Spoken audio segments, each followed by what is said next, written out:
Saudara-saudara, tetaplah tinggal di rumah. Lakukan pola hidup sehat, tetap saling menjaga dan mengingatkan satu dengan yang lain, agar kita dapat memutuskan rantai penyebaran virus corona.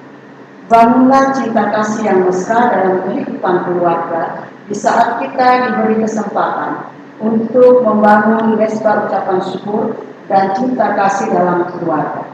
Terpundah berdoa agar kondisi saat ini segera pulih dan kita dapat kembali beribadah bersama persekutuan jemaat di rumah Tuhan yang kudus. Saudara-saudara yang dikasihi oleh Tuhan Yesus Kristus, kita akan memasuki pemberitaan firman.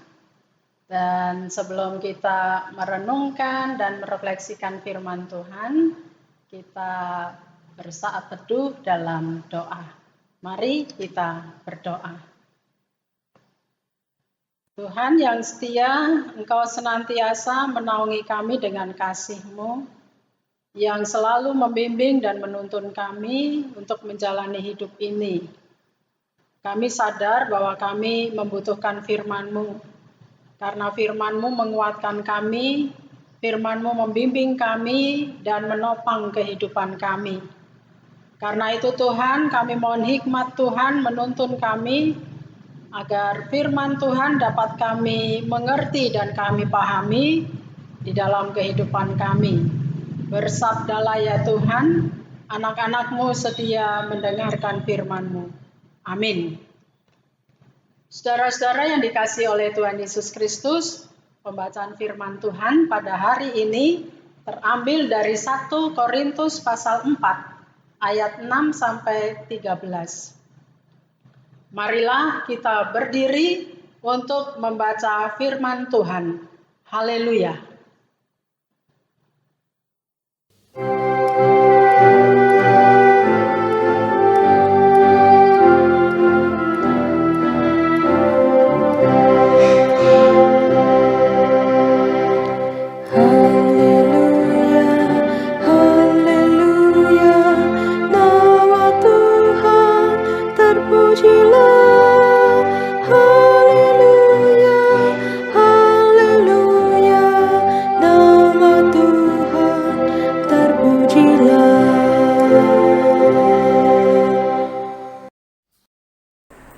Firman Tuhan dalam 1 Korintus pasal 4 ayat 6 sampai 13 berkata, Saudara-saudara, kata-kata ini aku kenakan pada diriku sendiri dan pada Apolos karena kamu, supaya dari teladan kami, kamu belajar apakah artinya ungkapan jangan melampaui yang ada tertulis, supaya jangan ada di antara kamu yang menyombongkan diri dengan dalam mengutamakan yang satu daripada yang lain. Sebab siapakah yang menganggap engkau begitu penting, dan apakah yang engkau punyai yang tidak engkau terima? Dan jika engkau memang menerimanya, mengapakah engkau memegahkan diri seolah-olah engkau tidak menerimanya? Kamu telah kenyang, kamu telah menjadi kaya. Tanpa kami, kamu telah menjauhi Raja Allah. Alangkah baiknya kalau benar demikian, bahwa kamu telah menjadi raja, sehingga kami pun turut menjadi raja dengan kamu. Sebab menurut pendapatku, Allah memberikan kepada kami, para rasul, tempat yang paling rendah, sama seperti orang-orang yang telah dijatuhi hukuman mati. Sebab kami telah menjadi tontonan bagi dunia, bagi malaikat-malaikat, dan bagi manusia. Kami bodoh oleh karena Kristus, tetapi kamu arif dalam Kristus. Kami lemah, tetapi kamu kuat. Kamu mulia, tetapi kami hina. Sampai pada saat ini kami lapar, haus, telanjang, dipukul, dan hidup mengembara. Kami melakukan pekerjaan tangan yang berat. Kalau kami dimaki, kami memberkati. Kalau kami dianiaya, kami sabar. Kalau kami difitnah, kami tetap menjawab dengan ramah. Kami telah menjadi sama dengan sampah dunia, sama dengan kotoran dari segala sesuatu sampai pada saat ini. Demikian firman Tuhan. Hendaklah firman-Nya diam dengan segala kekayaannya di dalam hatimu, dan ucaplah syukur kepada Allah.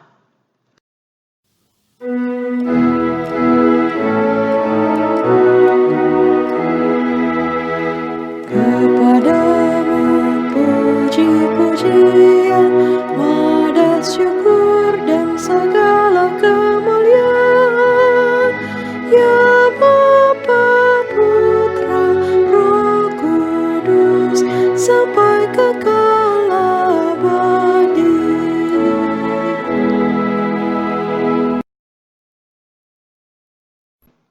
Saudara-saudara yang dikasihi oleh Tuhan Yesus Kristus, setiap kita pasti memiliki definisi tentang pelayanan itu atau melayani itu berbeda-beda.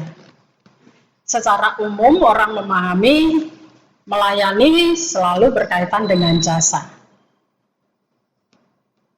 Misalnya pelayanan jasa bank. Ada uang, maka ada pelayanan. Bahkan sering seorang pejabat menyatakan, saya melayani masyarakat, saya melayani rakyat. Dalam lingkup orang Kristen, kata melayani berkaitan dengan kata kasih. Namun kemudian melayani tidak hanya dipahami dalam konteks ritual yang bersifat liturgi saja, tapi melayani juga menyangkut bidang etika atau etik. Melayani seperti Yesus melayani. Hal ini dapat kita lihat dalam nats bacaan firman Tuhan pada hari ini. Perbedaan pengertian melayani atau pelayanan dalam pandangan jemaat Korintus dengan Paulus. Firman Tuhan di dalam 1 Korintus pasal 4 ayat 6 sampai ayat 13 adalah surat Paulus kepada jemaat di Korintus. Oleh karena Paulus saat itu mendengar kabar bahwa keadaan jemaat Korintus sedang terancam, terpecah. Karena ada kelompok-kelompok di dalam jemaat itu, dan kelompok-kelompok itu saling menuding, saling memegahkan diri, merasa diri hebat, saling merendahkan satu dengan yang lain. Bahkan kerasulan Paulus pun diragukan ketika hadir seorang pengajar yang lain yang bernama Apolos di jemaat Korintus dan meneruskan pelayanan yang sudah dirintis oleh Paulus sebelumnya. Firman Tuhan dalam ayat 6, 1 Korintus 4, ayat 6 sampai 13. Paulus memberikan penjelasan bahwa kemegahan diri dalam persekutuan dan pelayanan itu bukan berasal dari Roh Kudus. Ketika jemaat Korintus memiliki sikap yang suka membanggakan diri karena merasa hidup dalam kekayaan, lebih bijaksana dari orang lain, memiliki kuasa dan dihormati, memiliki banyak karunia, dan karunia-karunia itu menjadi kebanggaan satu dengan yang lain untuk bersaing, menunjukkan kehebatan mereka dalam pelayanan. Jemaat Korintus lupa bahwa karunia-karunia yang banyak itu dipakai untuk pelayanan, bukan untuk kebanggaan diri bahwa mereka akan duduk bersama-sama di tahta bersama Yesus di atas tahtanya. Paulus mengingatkan jemaat di Korintus bahwa segala sesuatu yang mereka miliki itu bukan berasal atau bukan milik mereka sendiri. Sebagai manusia, mereka sendiri tidak memiliki apapun di mata Tuhan. Tuhanlah pemilik segala sesuatu di dunia ini. Dan jemaat Korintus harus menyadari hal itu, bahwa semua yang mereka miliki semata-mata adalah karena anugerah Tuhan. Semua berasal dari Tuhan. Jadi apa yang mesti dibanggakan? Kalaupun mau bermegah diri atas dasar apa? Kesombongan jemaat Korintus ini membawa mereka pada kecenderungan untuk merendahkan keberadaan orang lain, yang mengakibatkan pada perselisihan, perseteruan, pertengkaran, perdebatan yang tidak akan pernah berkesudahan, dan kecenderungan untuk mencari kesalahan dan kelemahan orang lain. Oleh karena itu, Paulus mengajarkan kepada jemaat di Korintus, baik dirinya dan Apolos sama berdiri sebagai pelayan Injil yang dapat menjadi teladan hidup di tengah keberadaan dan kehidupan berjemaat. Mereka adalah hamba Tuhan, bukan hamba jemaat. Kepongahan dan kesombongan itu bukan berasal dari Roh Kudus.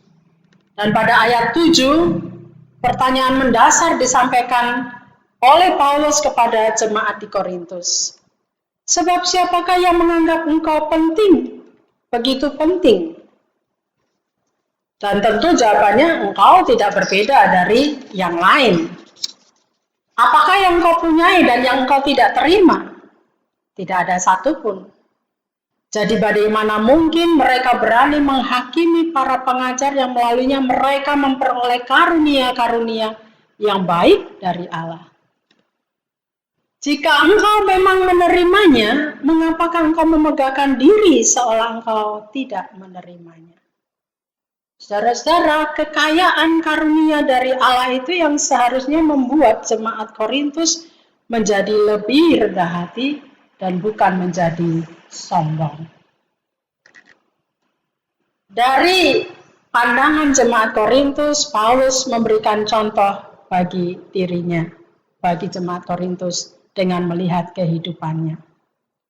Paulus mengatakan Rasul Kristus adalah orang yang bodoh, lemah, dan hina karena Kristus. Pada ayat 10 dan 11 dikatakan kepada kita sekalian. Kehidupan para pengajar seperti Paulus dan Apolos itu sangat berbeda dengan kehidupan jemaat Korintus yang suka membanggakan diri, memandang diri sebagai orang yang arif, yang kuat, yang mulia. Tetapi para rasul memandang diri adalah orang-orang yang bodoh. Mereka adalah orang yang lemah, yang dipandang hina. Karena kehidupan pelayan-pelayan Kristus adalah kehidupan yang dekat dengan penderitaan. Mereka memberitakan Injil dan harus bersedia memikul salib. Kesediaan untuk menempuh perjalanan yang cukup jauh dengan rasa lapar dan haus. Berjalan kaki, hidup seperti seorang pengembara. Itulah kehidupan seorang pelayan. Dan bagi Paulus, ada yang lebih menderita dari para pelayan atau para rasul, yaitu Yesus Kristus. Kristus juga mengalami rasa lapar dan haus di dalam pelayanannya, di tengah-tengah perjalanan pelayanannya, bahkan ia sendiri bersedia mengorbankan diri, yang boleh kita katakan sangat ekstrim dengan disalibkan, mati untuk keselamatan banyak orang. Ia ditelanjangi, ia dipukul, bahkan ia tidak mempunyai tempat untuk membaringkan kepalanya. Jemaat Korintus menyombongkan diri dengan kemuliaan. Tetapi Paulus dan para rasul menganggap itu adalah istimewa, hak istimewa, bahwa mereka boleh ikut serta di dalam penderitaan Kristus. Paulus juga mengatakan di dalam ayat 12-13, seorang pelayan itu Paulus gambarkan kepada jemaat Korintus seperti sampah dunia dan kotoran dari segala sesuatu. Paulus menyampaikan kepada jemaat di Korintus karena panggilan Kristus, para rasul hidup di dalam ketaatan kepada firman Tuhan. Sehingga ketika dimaki, mereka memberkati. Ketika dianiaya, mereka sabar. Mereka menderita dengan setia sambil menolak godaan untuk membalas dendam. Meskipun difitnah dengan tidak adil, berusaha untuk menjawab dengan ramah. Mereka pembuat damai bahkan ketika dicaci maki. Seorang pelayan harus selalu menunjukkan sikap yang baik dan sabar kepada setiap orang meskipun diperlakukan tidak baik, sebagai satu bentuk ucapan syukur atas keadaan, semua keadaan. Kehidupan seorang rasul oleh Paulus digambarkan seperti sampah dunia. Paulus menyatakan bahwa seorang rasul dalam pelayanan diperlakukan seperti sampah. Dan permulaan dari sebuah pelayanan itu adalah penderitaan. Kemudian kehidupan seorang hamba Tuhan dicap dengan Tuhan yang tersalib, yang dilayani bahkan sampai matinya. Kehidupan rasul juga Paulus gambarkan seperti kotoran dari segala sesuatu. Ya, kita bisa membayangkan ya, kotoran itu tidak ada yang mau. Pasti orang singkirkan dari segala kotoran. Kalau dianggap kotoran berarti boleh dikatakan sebagai ampas dari masyarakat. Nah, saudara-saudara, dari firman Tuhan ini, apa implikasinya bagi kita? Yang pertama mau dikatakan bahwa merendahkan diri adalah cerminan dari kerendahan hati. Melayani itu adalah cermin yang membantu kita untuk melihat siapa diri kita di hadapan Allah dan sesama. Cermin, kita tahu cermin Bapak Ibu. Ketika kita bangun tidur dan kita melihat cermin, maka yang kita lihat adalah diri kita yang natural.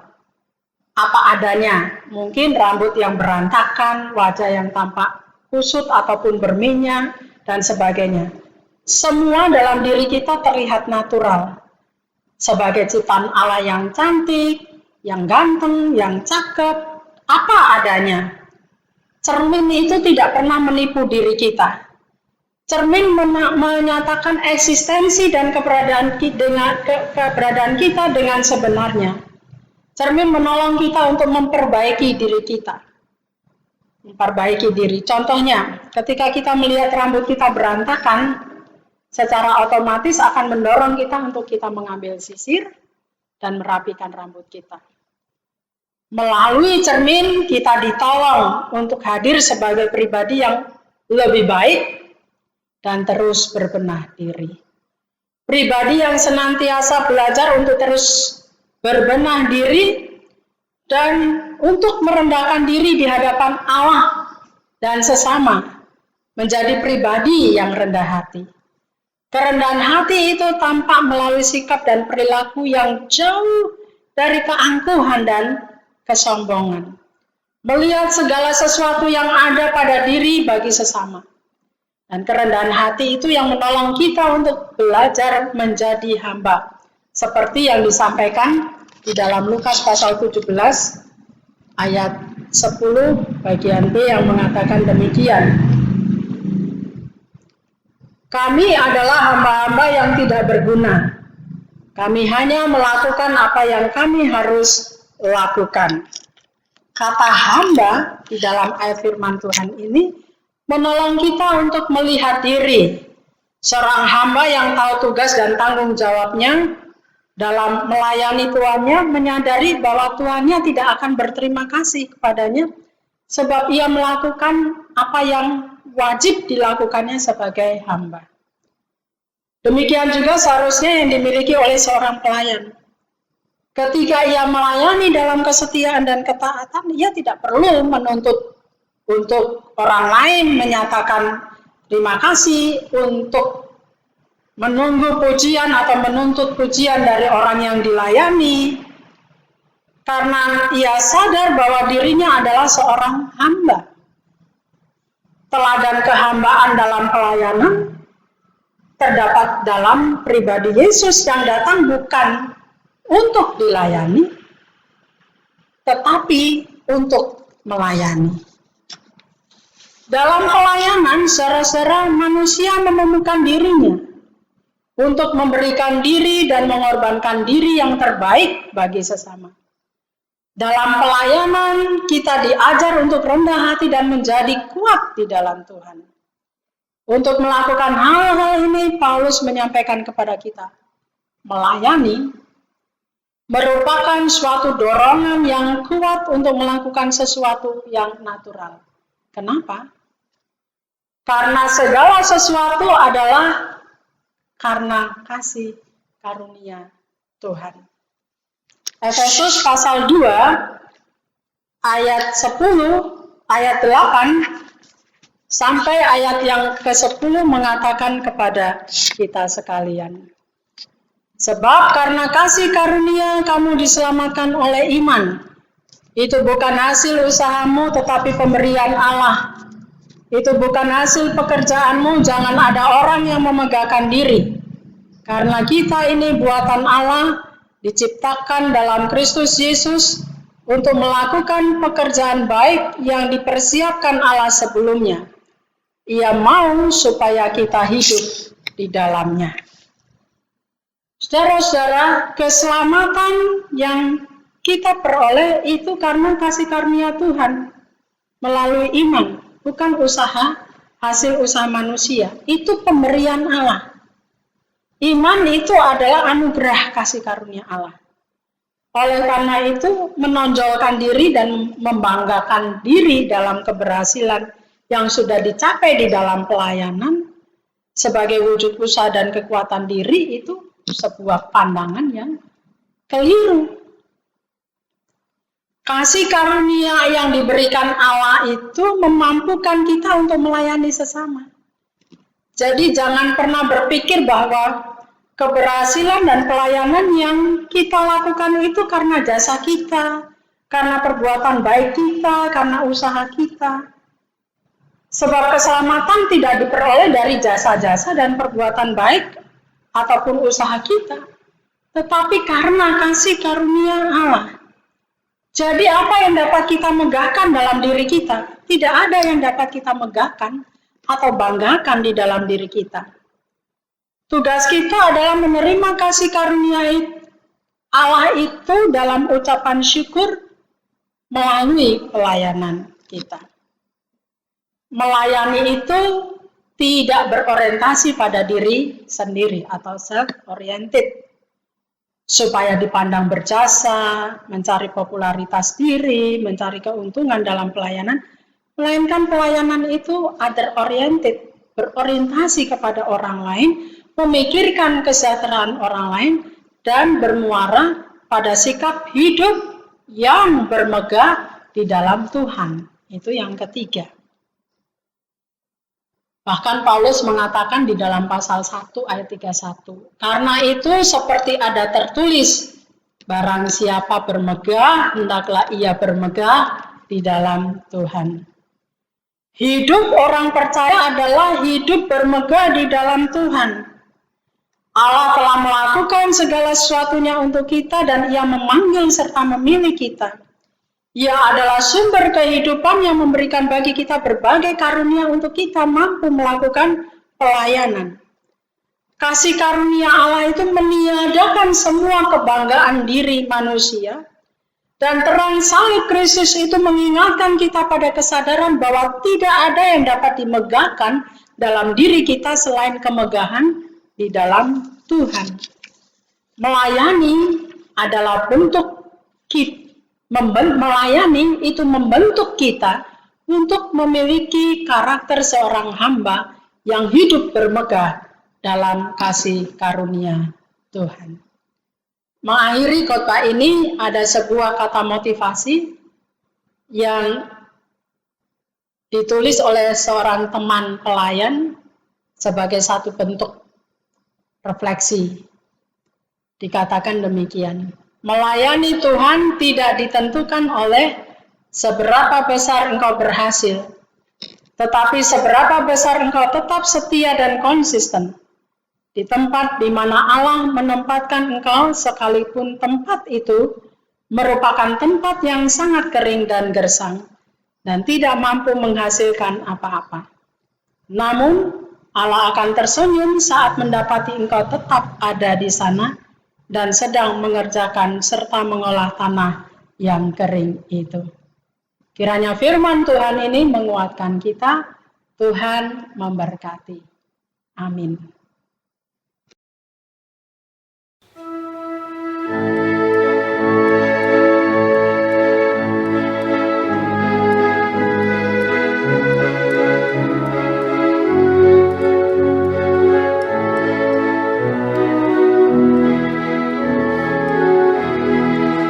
Kristus memanggil diriku, juga memanggil dirimu untuk wartakan kebenaran firman-Nya. Jangan abaikan suaranya, jangan tegarkan hatimu. Kristus memanggil dan mengutus dirimu. Dia memanggil, Dia mengutus,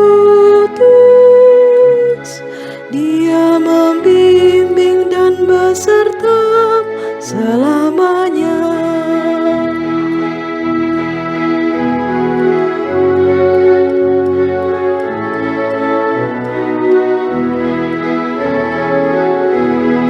Mari semua ikutlah, memberikan diri padanya.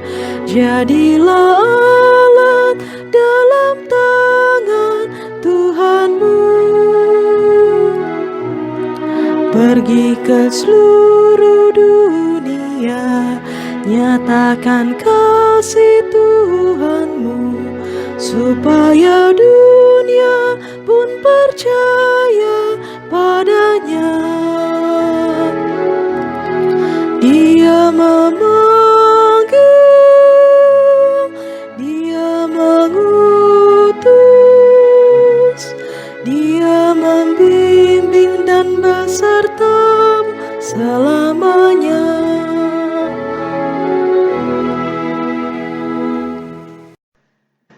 Saudara-saudara, bersama semua orang percaya di segala waktu dan tempat, mari kita berdiri untuk mengaku iman menurut pengakuan iman rasuli.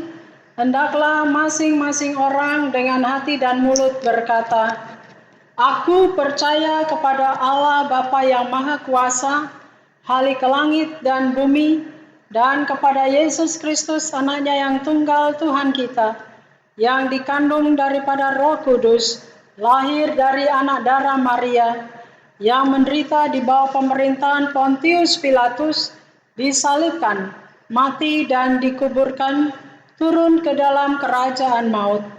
Pada hari yang ketiga bangkit pula dari antara orang mati, naik ke sorga, duduk di sebelah kanan Allah Bapa yang Maha Kuasa, dan akan datang dari sana untuk menghakimi orang yang hidup dan yang mati. Aku percaya kepada Roh Kudus, gereja yang kudus dan am, persekutuan orang kudus, pengampunan dosa, kebangkitan daging, dan hidup yang kekal." Saudara-saudara yang dikasihi Tuhan Yesus Kristus, kita akan masuk dalam doa syafaat. Mari kita berdoa. Tuhan, kami menyatakan syukur kami untuk firman-Mu yang sudah kami dengar. Tolong kami untuk hidup sebagai persekutuan yang saling melayani dan menjadikan Kristus sebagai teladan. Karena melalui pelayanan kami dapat menemukan diri kami dan menemukan Tuhan di dalam kehidupan kami bersama sesama. Kami bersyukur bahwa Engkau memberikan kepada kami pengertian bahwa hidup ini adalah kehidupan yang Engkau berikan adalah kehidupan yang menjadi berkat, dan kemegahannya adalah kemegahan di dalam Tuhan.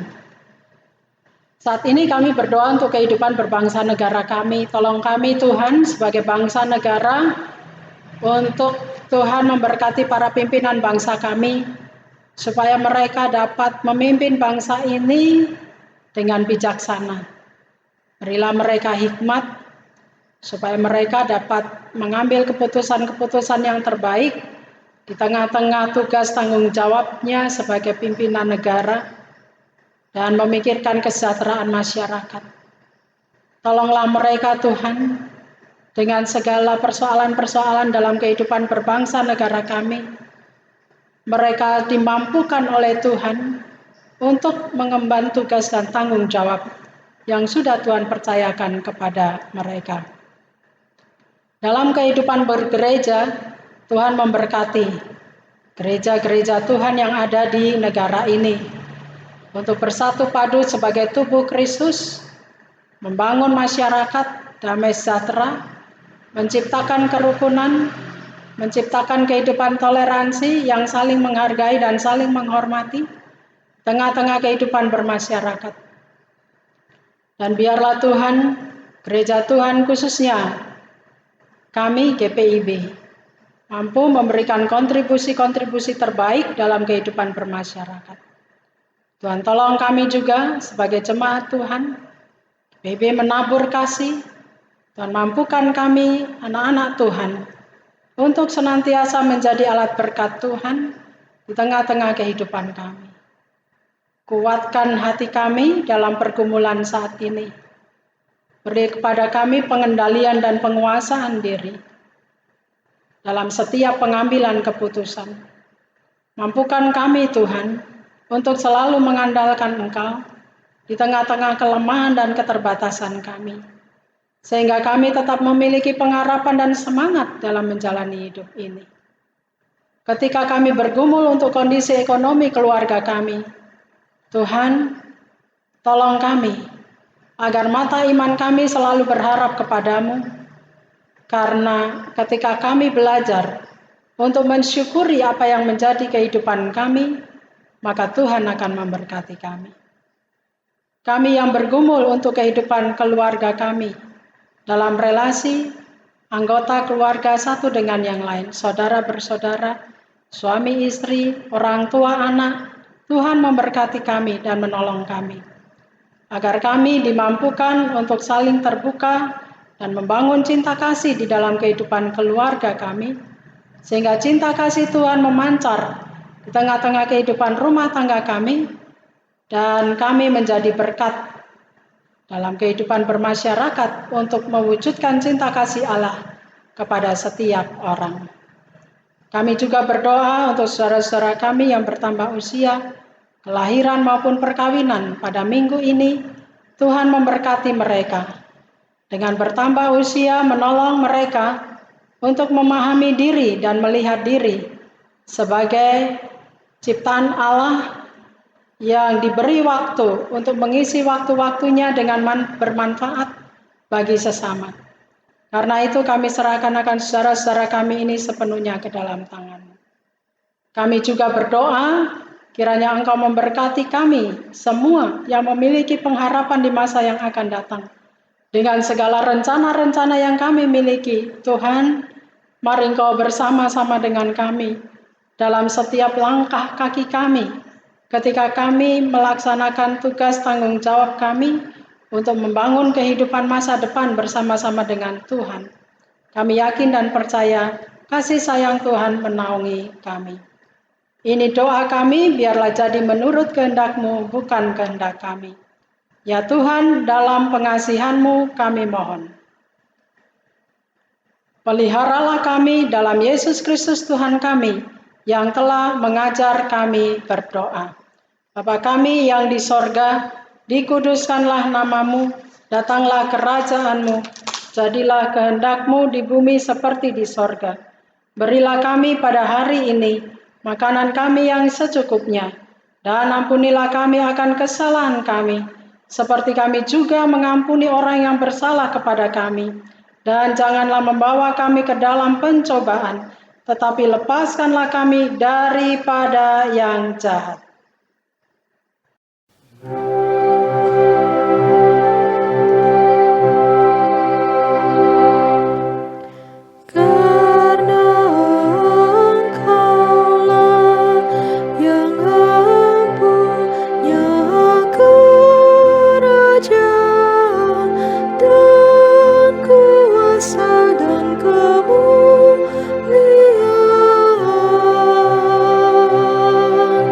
Sampai selama-lamanya.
setia.